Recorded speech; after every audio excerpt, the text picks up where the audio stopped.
স্বাধীনতা অর্জন করা সহজ, টিকিয়ে রাখা বড় কঠিন।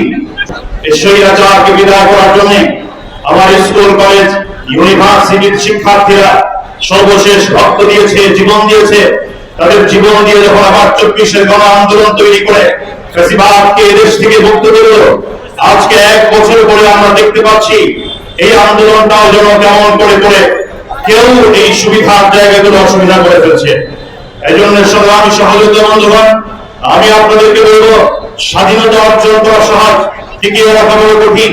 বর্তমান সময় যারা ছাত্রদের বিরুদ্ধে অবস্থান নেয়, বর্তমান সময় যারা স্বাধীনতার বিরুদ্ধে অবস্থান নেয়, ওরা দেশের শত্রু, মানবতার শত্রু, জাতির শত্রু, ইসলামের শত্রু, জনতার শত্রু। ঠিক কিনা বন্ধুরা?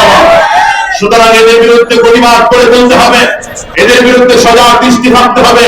সকলকে ধন্যবাদ জানাই। বৈষম্য বিরোধী ছাত্র আন্দোলনের প্রত্যেকজন সহযোগীকে ধন্যবাদ জানাই।